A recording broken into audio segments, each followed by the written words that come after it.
네, 반갑습니다. 오늘 참 행복한 날입니다. 하나님께서 저와 여러분의 가정에 준비하신 하나님의 은혜와 평안이 넘쳐나기를 예수님의 이름으로 축복합니다. 사사기 10장 1절로 9절에 있는 말씀을 중심으로 풍요에 얽매이지 말고 부와 권세를 잘 사용할 수 있는 힘을 가지자라는 제목으로 말씀을 나누고자 원합니다. 제목에 설교를 다 담아놨습니다. 자, 저와 여러분이 풍요로운 삶을 살기를 원합니다. 어렸을 때는 밥 한 끼 먹는 게 힘들었습니다. 그렇죠? 그래서 밥 먹고만 살아도 된다라는 생각을 해봤습니다. 그래서 우리가 행복하다라는 말을 했을 때 오죽했으면 식사하셨습니까? 진지 드셨습니까? 이게 우리들의 인사였다라는 사실이죠. 그런데 어느 한 순간에 이러한 것이 너무 가난한 티가 나는 것 같아요. 식사 한 끼 가지고 인사하는 모습이 참 부끄럽기도 한 민족 아닌가?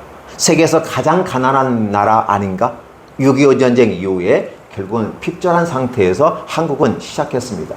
이게 항상 맨 뒤에서 100m 달리기를 하는 것처럼 허겁지겁 쫓아가야 되는 상황 속이었어요. 그래서 우리는 이제 바꿉시다 해서 먹는 것도 중요한데 그 먹는 것보다 더 큰 의미로 안녕하십니까? 그렇죠? 이렇게 인사를 바꾸자고 했어요. 여러분 동의하셨어요? 어느 한순간에 인사가 다 바뀌어졌습니다. 안녕하세요. 우리는 아침에도 점심에도 저녁에도 안녕하십니까? 영어는 다르죠? Good morning, good afternoon, good evening, good night 이렇게 돼요. 근데 우리는 안녕하십니까? 라는 표현을 쓰고요. 이런 모습을 보면 우리가 또 이스라엘 사람과 또 일맥상통하지 않는가? 만나자마자 샬롬, 평안을 구합니다. 제가 여러분에게 시작할 때 하나님의 은혜와 평안을 구합니다 라고 하는 것은 구약의 하나님에서 주신 갈망하는 그 평화와 신약에서의 은혜가 우리에게 총체적인 거다.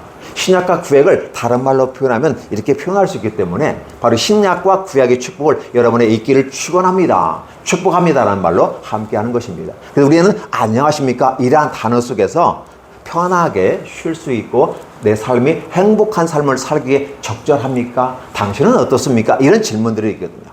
그래서 우리는 그렇게 인사를 합니다. 때론 의미를 알고 하든 모르고 하든 사람이 처음 만났을 때 갑자기 만났을 때 이렇게 인사를 합니다. 대단히 중요한 것은 그 안녕 속에 다른 표현인데 풍요라는 겁니다. 풍요가 뭘까요?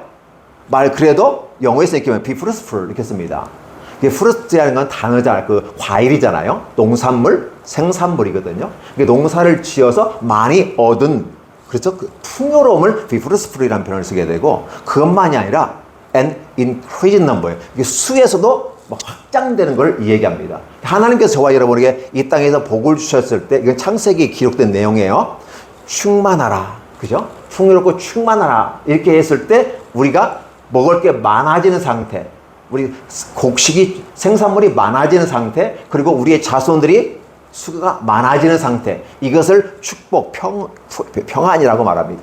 그런데 태평생다라는 말이 우리는 좋게 여기지만 중국에서는 안 좋게 생각한다는 말을 들었어요.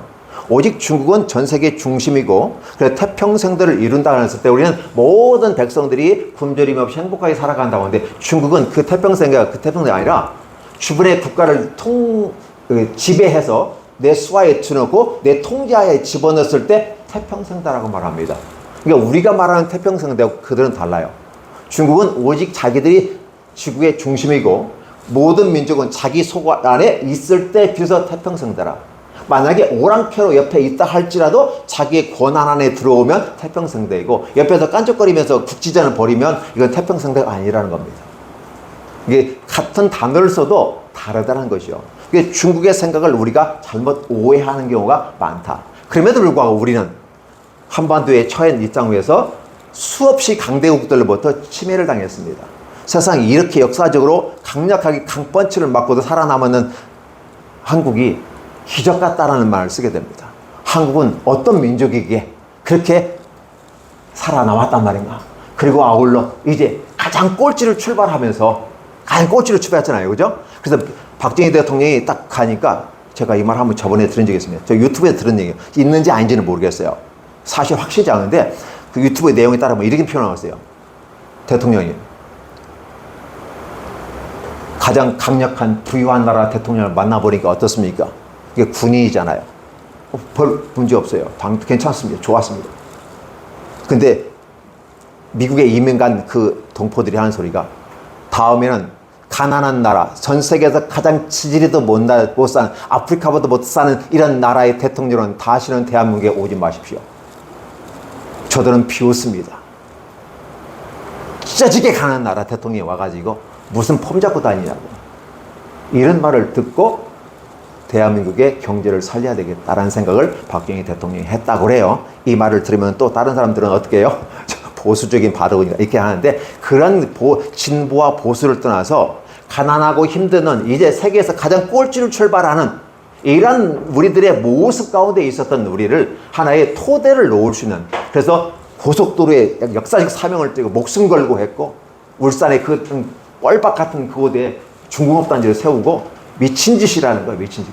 그럼에도 불구하고 그러한 것들을 통해서 우리 한국이 풍요를 누리는 기점을 만드는 건 아닌가라는 생각을 해봅니다. 그래서 우리들의 선배들은 우리들의 생각과 다르던 어쨌든 그분들의 수고와 그들의 모습으로 우리가 풍요를 누리고 있다. 그 때문에 때로 우리가 국가가 지금 갈라치기 하는 상황에서 보수와 진보로 나누어지고 자충우돌 하지만 여전히 우리 선배들이 개고생하고, 그렇죠? 공순이와 공돌이로 산업역군으로서 공장에 가서 초등학교만 졸업하면 다 보내버려. 여성들은 다 가지고 열심히 미싱받고 막 해가지고 잘 살아보세 막 그 분위기 속에서 갔단 말이에요. 근데 이러한 것들이 사회적인 손가락질의 어떤 것도 있었지만 그러한 그 기초로 해서 우리가 풍요로움에 이르지 않았을까? 라는 생각해 봅니다. 그래서 풍요라는 단어를 한번 우리가 생각해 보면 밥 먹고 사는데 연연했던 우리들의 모습을 바라보면서 진짜 풍요는 첫 번째 우리의 욕구가 해결돼야 된다. 사회복지에서는 그렇게 알아집니다. 사람이 살아가는데 최소한의 비용은 필요하다. 이게 복지적 욕구, 아니면 니드라는 말을 쓰게 됩니다. 이것을 가지고 있을 때 하나님은 주십니다. 그래서 성경에서도 엘리야가 까마귀를 통해서 물과 먹을 걸 나눠줘야 되는데, 도대체 저는 궁금했어요. 까마귀가 뭘 이렇게 날라가지고 물을 어떻게 날라줬을까? 어떻게 했을까? 이게 문학적 표현일까? 아니면 실질적으로 어떤 표현이었을까?를 생각해 볼 때 하나님께서 엘리야에게 주었던 것은 바로 그의 생명을 연장하기에 필요한 것은 주었다. 그 시대에 먹는 정도는 주었다라는 표현을 쓰게 되는 것이죠. 그러니까 하나님이 우리에게 복을 주신다는 것, 이것은 바로 우리가 이 땅의 삶을 살아가며 필요한 인간이 기초적인 최소한의 인간다운 삶을 살 수 있도록 만드는 것을 하나님이 주신다라는 것이었어요. 그리고 아울러 복지국가에서는 이러한 문제를 해결해 보려고 노력하는 것이죠. 그런데 대한민국은 이미 복지가 굉장히 올라와 있는 상태. 저와 여러분들은 전 세계에 비교해 보아서, 미국과도 비교해 보아서도 대한민국의 복지는 굉장히 올라와 있다. 그래서 우리는 선진국이라고 말합니다. 경제 국가의 전 세계 9위에서 10위, 19위권을 진입을 하잖아요. 군사력에도 4에서 5위 정도. 통계 조사하는 기관에 따라 차이가 있는데 5에서 6위 이렇게 왔다 갔다 합니다. 그 정도로 세계가 대한민국을 주목하고 있다. 세계에서 가장 꼴찌로 출발했고 먹을 게 없어서 진짜 드셨습니까? 라고 인사말로 당했던 우리가 이제는 선진국가로서의 당당하게 가는 이러한 모습 가운데 저와 여러분들은 그럼에도 불구하고 풍요를 느끼느냐라고 물어보고 싶은 거죠. 그러면 우리는 풍요롭지 못하다, 뭐 헬조선을 얘기하고 대한민국을 떠나자 막 얘기하는데 세상 나가봤자 개고생입니다. 집 나가면 개고생인 것처럼 바깥에 외국에 가면 힘듭니다. 그럼에도 불구하고 꿈과 희망이 있는 사람들은 국가 나가야 됩니다. 선교사로도 나가야 되고 기업가로도 나가야 되고, 그래야 외국에 있는 자원들을 끌어올 수 있고 하나의 매개체, 중간다리 역할을 할 수 있기 때문에 그렇게 젊은이들은 나가야 됩니다. 공무원이라는 것에 집착하면서 머물러 있는 망국의 공무원병에 걸리지 아니하고 전 세계로 나갈 수 있는 기업을 해서 나가고, 이러한 것들이 필요하다라는 생각을 하는 것입니다. 그래서 풍요라는 단어가 봤을 때 이 복지적인 차원에서 니드가 채워지는 것은 하나님이 주시는 겁니다. 하나님이 이걸 주신다고 했어요. 그러면 아니 하나님 그냥 주실까? 왕창 주시지 왜 그렇게 주십니까? 라는 거예요. 그래서 성경에서 하나님께서 우리의 풍요를 세 가지로 해보여요. 우리가 복지적인 차원에서 먹고 마시는 거 하나 해결해 주십니다. 두 번째, 그러니까 내가 노력해서 부자가 되는 것입니다. 그렇죠? 우리가 수고하고 노력하고 충분히 기여해서 부자가 될 수 있습니다. 근데 진짜 부자는, 큰 부자는 하늘에서 낸다고 했어요. 그럼 여러분들은 큰 부자가 되시기를 예수님 이름으로 축원합니다. 그럼에도 불구하고 나는 큰 부자는 안 된 것 같아요. 그래서 우리나라 뭐 몇 대 기업, 몇 대, 뭐 20대 기업 안에 든 사람들은 큰 부자라고 볼 수 있겠죠. 그러나 여전히 저와 여러분들은 중간 지점에 있어서 성실하게 노력하고 살아야만이 비로소 우리가 부자로 살아갈 수 있는 모습. 아니면 마이너리그에서 힘겹게 살아가는 이런 복지의 대상으로서 살아가야 될 것인가 라는 생각을 해보는 것이죠. 그러나 우리는 일단 우리의 필요를 채우고 그다음에 우리의 노력을 통해서 가는 거예요. 왜 우리가 노력을 해야 되고 왜 수고를 해야 되는가? 그것은 죄를 지은 인간에게 하나님이 살 수 있는 희망을 주신 거였어요. 그래서 이마에 땀이 흘리고 여성은 해산하는 고통을 통해서 네가 먹고 살아남아라 라는 것이었어요. 이건 굉장히 중요한 우리 인생의 출발점에서 기준들이어야 돼요. 내가 왜 열심히 일을 해야 되나? 왜 노동을 해야 되나요? 일하지 않고 한량처럼 살 수는 없을까라고 얘기하지만 사실은 노동하는 게 희망이고 노동하는 게 재미이고 노동하는 게 신나야 됩니다. 근데 건강하지 못하면 어렵죠. 네. 그래서 충분히 기여하고 싶어도 기여할 수 없는 사회적 약자들이 있다라는 사실이죠. 그 약자들에게는 복지적인 혜택을 충분히 주어서 살아가야 됩니다. 그러면 충분히 먹고 살 수 있는데 내가 뭐도 노동해? 이러한 나약한 생각을 가지는 사람들이 있기 때문에 이 복지를 더 많이 줄 수가 없는 것이 현실이에요. 그래서 일단 기본적인 인간의 삶을 살고 더 풍요로운 삶은 내가 내 손으로 내 발로 뛰고 내 손으로 수고한 것을 먹고 마시라. 그래서 전도서에 보겠죠. 가장 행복한 것이 해 아래 수고하고 얻은 소득으로 말미암아 한 가족과 함께 먹고 마시는 것이 행복이다 라고 가르쳐주고 있죠. 풍요라는 단어가 바로 저와 여러분에게 그렇게 다가갑니다. 그러나 우리는 하나님 내가 노력해서 수고해서 먹고 살고 어느 정도 집안채 있고 뭐 이렇게 해서 기본 오늘 이 시점에서 보면 한 10억 정도가 보면 우리가 부자라고 말하는 것입니다. 그런데 대개 보면 10억 정도 웬만한 부자 다 있는 거잖아요. 물론 그렇지 않은 분도 굉장히 많습니다. 더 큰 부자가 있죠. 우리가 생각할 수 없는 행동을 하는 사람들이 있어요. 왜냐하면 내가 그만한 재산이 없기 때문에 그러한 생각을 할 수 없는, 그래서 때로는 그러한 것들 영화를 통해서 보거나 드라마를 통해서 갑부들은 어떤 생각을 하고 어떤 행동을 하고 무슨 음식을 먹고 살아가는가 이렇게 한번 쭉 보면 대충 어느 정도 간접 경험을 할 수는 있을 것 같아요. 우리는 그냥 일반적으로 모텔이나 그냥 잘하면 이게 좀 아니면 연식에 가서 잠을 자는데 좋은 고급 호텔을 가게 되고 그러면서 또 아무 부담 없이 팡팡 써가면서 살아가는 그 모습들을 보면 아끼고 아끼는 우리들의 모습과는 또 다른 모습이다라는 거죠. 경제적인 차원에서 봤을 때는 그런 차이가 있더라는 겁니다. 그리고 우리들의 마음의 소원이 행복이란 단어를 썼을 때 그건 먹고 마시는 게 있으면 좋겠고 한 단계 가면 집 한 채 있으면 좋겠고 또 내가 움직이는데 자동차 하나 있으면 좋겠고 그렇죠? 직업이 있으면 좋겠고 이런 것이 소서민의 가장 행복은 아닐까를 생각해 봅니다. 그러나 우리가 여기에 얽매이거나 여기에 갇히거나 여기에만 머무른다면 우리는 과연 어떠한 존재일까? 그냥 왔다가 갔습니다 라고 비석에 쓸 그런 존재는 아닌가? 그러면 왔다가 간 것은 분명한데 어떠한 것을 남기고 갈 것인가 라고 했을 때 사회에 충분히 기여하는 사람들이 되어야 됩니다. 누구나 사회에 충분히 기여하고 그 기여한 만큼 또 보상을 받는 것도 당연합니다. 그러한 과정 속에서 우리는 어떤 모습일까요?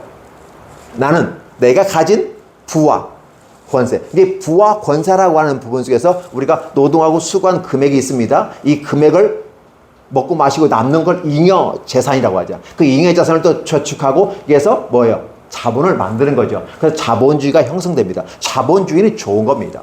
칼빈이 선생님이 얘기하던 자본주의는 상당히 좋은 거였어요. 근데 이 자본주의가 부정적인 의미에서 자본주의가 대한민국에 판을 치다 보니까 자본주의가 마치 잘못된 것처럼 얘기하지만 내가 노동해서 수고하고 얻은 소득을 아껴서 먹고 그 다음에 남는 것을 저축하고 그 저축한 것을 또 투자하게 함으로써 육체적인 노동을 위한 어느 1차 소득과 함께 내 자본을 투자한 이 속에서 나오는 소득들 내가 노동하지 않고도 얼마든지 먹을 수 있는 왜? 그만큼 노동하고 수고했으니까 이러한 것들이 우리의 풍요를 가져다 주는 거예요. 성실하게 노력하는 것은 굉장히 중요한 부분이다라는 사실이에요. 그러니까 기독교인들에게 노동은 하나님께서 굉장히 중요한 축복이다.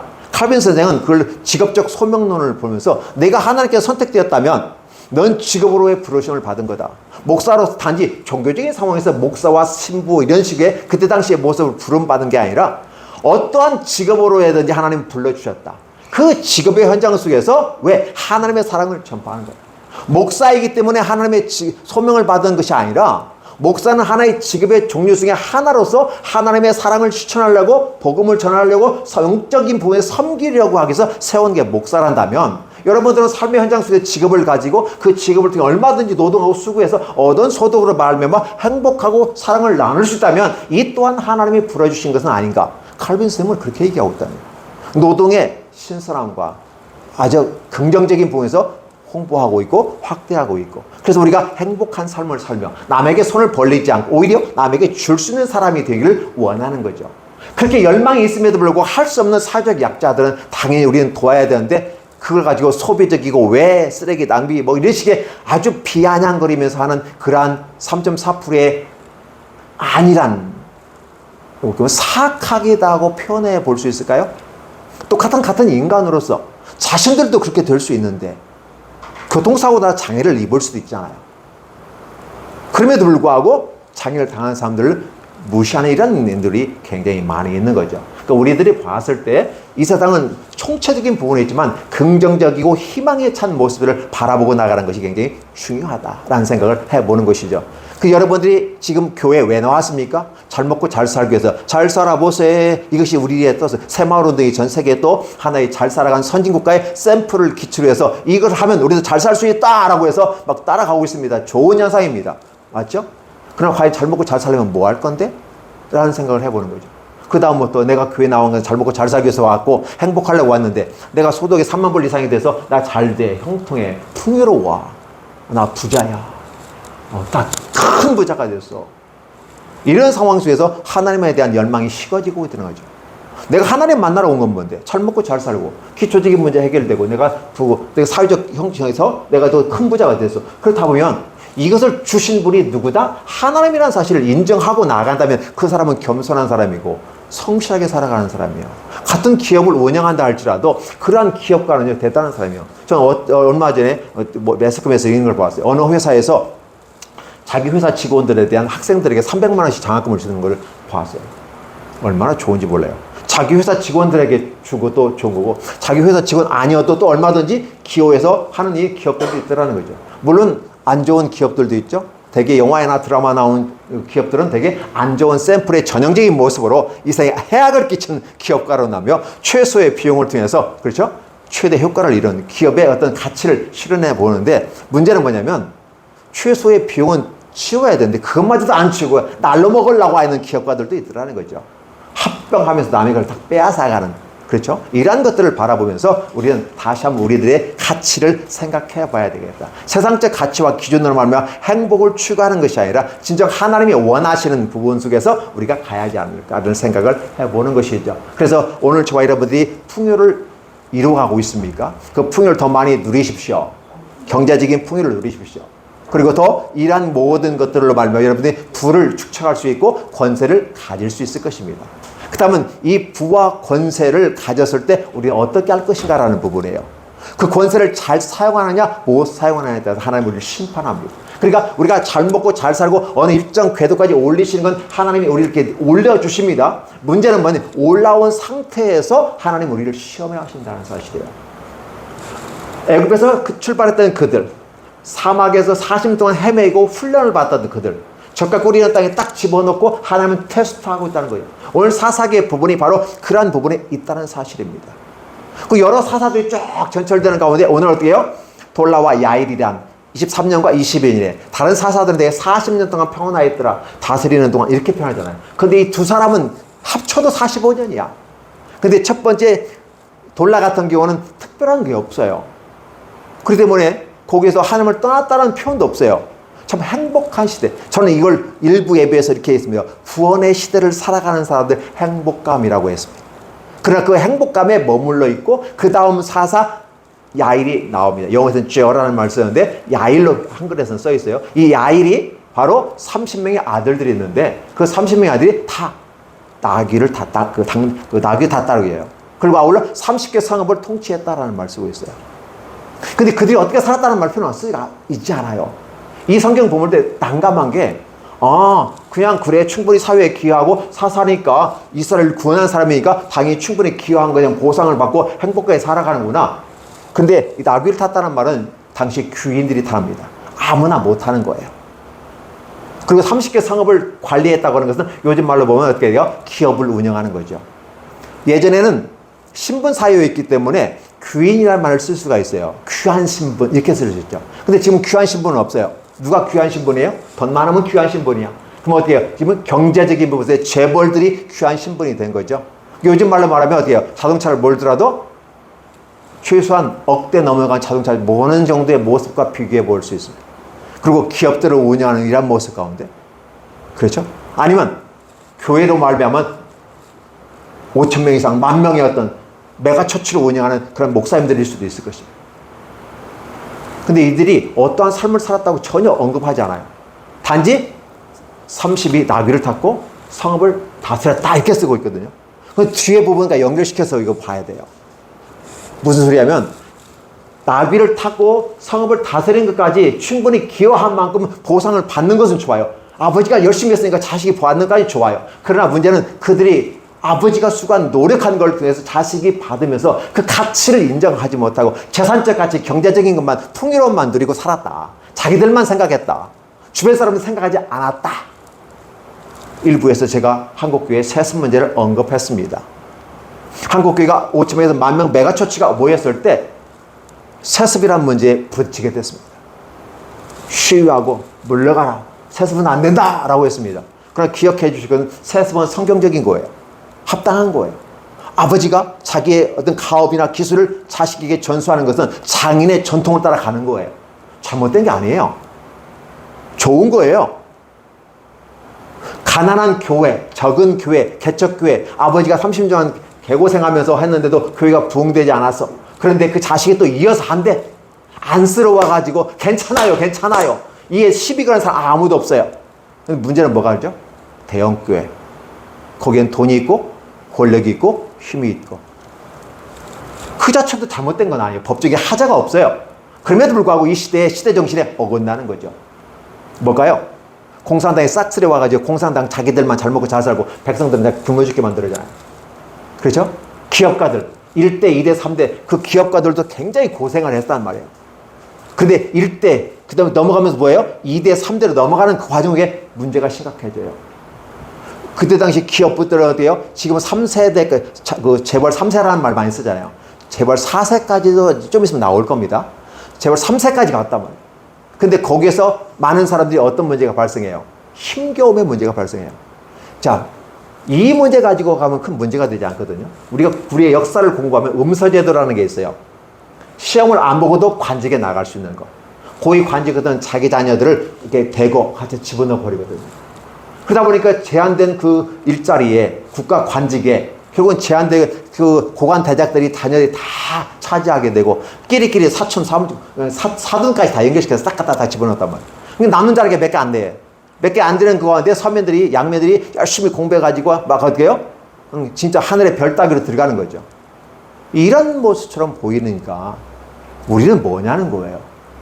똑같이 하나님 안에서 행복을 누려야 되는 우리들이 이게 지금 하늘의 별 따기하고 공무원 공화국이 돼가지고 막 몇 수까지 평생을 공무에 매달리다가 포기하는 사람도 있고 이런 좀 비현실적이고 아픈 모습들이 있기 때문에 시대 정신은 반대하는 겁니다. 근데 때마침 교회도 그에 같이 하거든요. 교회도 한 사람이 개척해서 대형교회를 이루었어요. 저는 그 존경한다고 했어요. 사랑한다고 했어요. 왜? 그 우리의 소망이니까. 교회를 크게 하고 하나의 일을 열심히 하는 거니까. 그런데 그 다음 세대에 물려줄 때 자기 자식에게 물려주더라는 거죠. 근데 법적인 부분에서 하자가 없어요. 자기 자신을 열심히 키워가지고 그럼 박사학위 밖에 와가지고 다 준비 하자 없이 했어야 돼요. 아무 문제 없어요. 근데 시대정신은 그걸 반영하지 않아요. 그래서 세습 문제가 아픔이 되는 거죠. 오늘 그런 관점에서 바라보시면 이 성경 본문이 쉽게 이해될 겁니다. 30개 성읍을 다스렸고 귀인들이 타는 나귀를 타고 다녔다. 이 표현이 그들의 먹고 행복한 삶을 살아가기까지 좋은데 그들의 삶이 성경적이고 하나님 말씀에 따라 규칙과 균례와 위례를 따라가는 삶이 아니었다는 걸 보여주는 겁니다. 그러니까 그 사사가 죽자마자 다 그들은 어떻게 해요? 다른 신을 섬겼는데 다른 데서 찾아보기 힘든 표현들을 쓰게 됩니다. 한번 보시면 어떻게 돼요? 그들이 다른 신을 섬겼는데 어떤 신? 바알들과 아사라돗과 그다음에 아람 신들과 시돈의 신들과 요압의 신과 모압 신들과 블레셋 신들을 섬기고 이렇게 얘기해요. 이게 그 당시 그 지역에 있는 다양한 신들을 추사 선택해서 네가 원하고 좋은 신들을 마음껏 섬겨봐 이렇게 되는 거예요. 왜 그랬을까? 여호와 하나님이 사사들을 통해서 이스라엘을 구원하고 그래서 힘겨운 삶에 그래서 구원해서 행복한 삶으로 풍요로운 삶으로 만들어 주셨음에도 불구하고 사사들이 죽자마자 그렇게 되는 이 죽자마자라는 표현은 어울리지 않는 것 같아요. 이미 그 자식들이 30명의 자식들이 성읍을 다스리고 나귀를 타고 거들먹거리고 폼 잡고 분림하는 그 사회 속에서 하나님은 없고 풍요 속에만 있는 그 모습 가운데 하나님이 떠나버리는 거예요. 소득이 올라가고 2만 불, 3만 불 시대가 올라가면서 우리들이 하나님에 대한 필요성을 느끼지 못하고 그냥 떠나버리는 것입니다. 이러한 사태가 발생하다 보니까 진리가 사라지게 돼요. 하나님 말씀을 읽는 게 사라지게 되는 것이죠.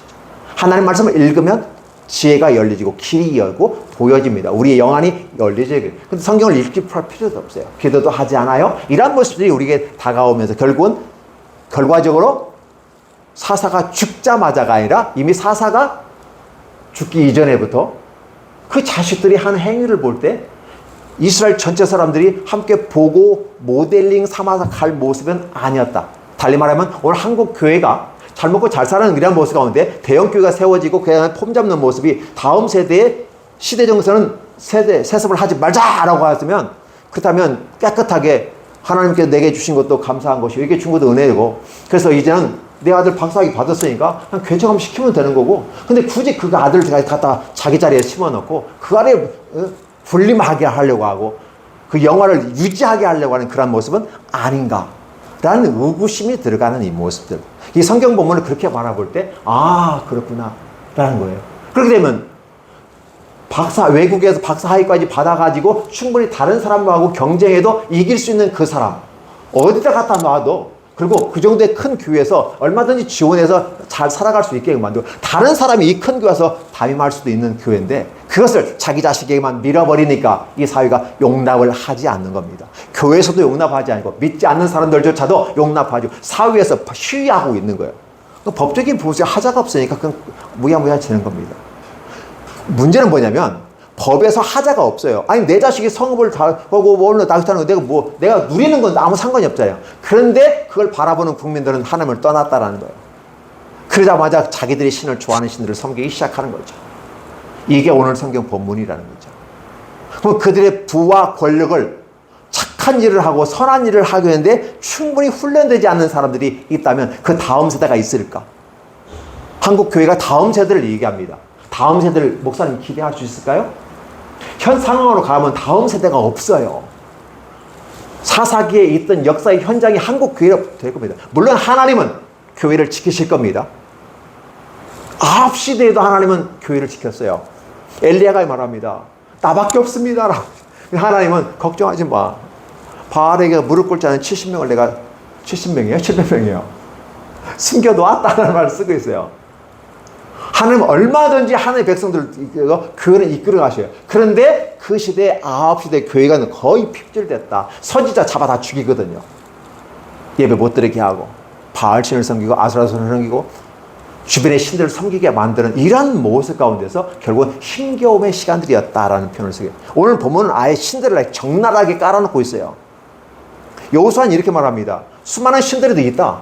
너희 오늘날 선택하라. 그러나 나는 나와 내 집은 여호와를 선택하겠다라고 하는 게 여호수아였다는 사실을 우리가 과거에 그 구약성경에서 바라보면 오늘 이 본문은 어떻게 돼요? 수많은 신들이 있는데 선택해봐. 하나님을 섬긴다고 하고 그 사사의 아들들은 저렇게 군림하고 좋은 성에 다 행복하고 누리는데 좋은 가치 하나님 말씀을 따라 섬기는 모습이 아니라 군림하는 자세로 기독교가 가니까 교회가 옛날 가난하고 힘들 때 처치마우스는요 못 먹어서 비리비리 마른 게 처치마우스예요. 이 처치마우스로 동화가 있잖아요. 처치마우스는 근데 지금 처치마우스가 살이 쪄가지고 이 쥐가 쥐구멍을 빠져나갈 수가 없어. 걸려 양양 다 걸려. 이 처치마우스가 세상의 관점으로 세상의 쥐구멍으로 바라보면요 세상의 관점에 다 걸리는 거예요. 너무 살쪄가지고 옛날에는 쭉쭉쭉 빠져나가서 하도 삐쩍 말라니까 저거만한 구멍에도 살 빠져나가서 쥐 새끼가. 근데 요즘은 그렇지 않다는 거죠. 이게 비유로 설명하면서 처치마우스라는 걸 얘기하는 거죠. 그러면 이 성경 본문과 그 시대는 같지 않은가? 다음 세대가 뭘 기대할까? 오늘 저와 여러분들에게 하나님께서 이와 같이 놀랍게 축복하신다면 그래서 여러분이 기본적인 복지 축복을 하고 내가 노력을 해서 얼마든지 10억에 대해 부자가 되어지고 초대형의 부자가 된다 한다면 여러분의 부와 권력을 가지게 될 겁니다. 근데 그런 부와 권력을 여러분 가지고 뭘 하시겠습니까? 라고 하는 질문이에요. 내게 그 많은 돈이 있다면 나는 뭘 할까? 난 로또가 당선되면 뭘 할까? 라는 질문을 한번 해보세요. 기적 질문. 인생의 로또. 결혼해요. 아내를 향해서 남편을 향해서 내 인생의 로또야. 맞아. 안 맞아도 그렇게 안 맞을 수가 없어. 로또가 안 맞는 게 특징이잖아요. 근데 로또가 됐다면 이 기적 질문 아니겠어요? 내게 100억에 1000억의 로또가 당선된다면 난 이걸 가지고 어떻게 살아가지? 라는 질문을 한번 던져보시면서 꿈을 꾸어보고 그렇게 100억을 위해서 내가 노력하고 수고하는 기적 질문, 나에게 아바타가 있다면 이란 기적 질문을 던져놓고 한번 살아가시는 건 어떨까? 어떠한 사람들은 내 인생에 30대에 30억 부자가 되겠다 이렇게 썼습니다. 그런데 그 사람이 하는 얘기예요. 자기가 봤을 때 30억은 거의 불가능한 수준에 있었더라는 거예요. 그런데 30대 되니까 30억 부자가 됐다는 거예요. 30억이 부자가 되면서 그 친구가 볼펜을 던져버리는 게 뭐냐면 내가 왜 그때 100억을 안 썼을까? 후회하더라는 거예요. 근데 그 친구가 30억을 쓸 때는요, 그 자체가 기적이었어요. 근데 30대가 딱 되니까 30억 부자가 되니까 왜 100억을 안 썼을까? 이 말이에요. 그러니까 여러분에게 한번 꿈 꾸어보시오. 그것이 내게 불가능합니다라고 하지 마시고요. 그냥 꿈을 꾸어보세요. 꿈 꾸는 건 세금 내지도 않아요. 돈도 안 내요. 그렇죠? 그냥 꿈을 꾸고 미친 듯이 한번 쫓아가 보는 겁니다. 그리고 내가 그걸 이루었을 때는 이렇게 살다가 딱 하고 하나님께 기도하면서 하나님 해보겠습니다 라고 나가면 하나님이 길을 열어주시지 않을까요? 그렇죠? 아버지의 백을 통해서 2세대가 그걸 누리며 살아가면서도 아버지가 섬겼던 하나님에 대해서 무관심 속에 자신의 향락과 굴림과 학정의 폭행에 대한 무시하는 이러한 세태 속에서 많은 사람들은 하나님을 떠나버리게 되는 모습. 한국교회가 대형교회가 되고 5,000명, 10,000명이 막 엄청나게 하나님이 들어갈 때부터 수없이 돈을 막 착착 제가 빚져가면서 교회를 쳤는데 이제는 어떻게 해요? 다 떠나버려 빈털터리가 돼버린 유럽 교회가 오늘 한국교회의 모습은 아닌가? 이런 생각을 한번 해보면서 그렇다 보면 현상은 어쩔 수 없는 거잖아요. 현상은. 그렇다 보면 오늘 나는 어떤 모습으로 갈 것인가? 라는 거. 하나님이 내게 이 풍요를 주시고 부와 권세를 주셨다면 나는 어떠한 모습으로 선한 도구로서 사용해서 하나님을 위하고 이웃을 위하는 약한 사람들에게 복지 혜택을 줄 수 있는 사람이 될 것인가를 생각해 보는 것이죠. 이게 기독인이고 그리스도인입니다. 그렇죠? 기독교인은 아니에요. 기독교인은 종교에 있는 것처럼 자신의 욕망을 따라가는 게 기독교인입니다. 다른 종교처럼 말이에요. 그러나 기독인과 크리스찬은 종교를 떠난 신앙으로 한 단계 순종을 말하면 하나님께 가는 그 모습 가운데 나도 행복을 내 가족과 내 주변의 친척들이 행복을 누리고 나 외에 또 함께 내 이웃들 그리고 대한민국 그리고 전 인류를 생각할 수 있는 큰 꿈을 가지고 나아가는 모습이 아름답지 않을까? 그래서 이 제목을 한번 정해 쓴 것입니다. 풍요에 갇히지 말고 매몰되지 말고 그 속에서 머물지 마시고 그 안에 만족하지 마시고 내게 주어진 부와 권력을 어떻게 잘 사용할 것인가 그 사용할 힘을 나는 가지고 있는가 또 어떻게 가질 것인가를 생각하는 그런 시간들이 되었으면 좋겠습니다. 네, 기도합니다. 하나님 감사합니다. 고맙습니다. 우리에게 무한한 하나님의 풍요가 있습니다. 영어에서 be prosperous and increase in number 해가지고 우리에게 풍요와 창대한 축복을 주시는데 이 축복을 다 받아 누리게 하여 주시고 함께 행복한 시간들이 되게 하여 주옵소서. 그리고 한 다음에 기독인으로서 그리스도인으로서 이 부와 권세를 잘 사용할 수 있는 힘을 또한 주셔서 진정 이 사회와 이 국가와 전 인류를 위한 그런 길이 기여할 수 있는 충분히 기여할 수 있는 축복으로 함께 해주시고 우리 교회와 한국교회를 축복하여 주시옵소서. 예수님 이름으로 축복하며 기도하옵나이다. 아멘.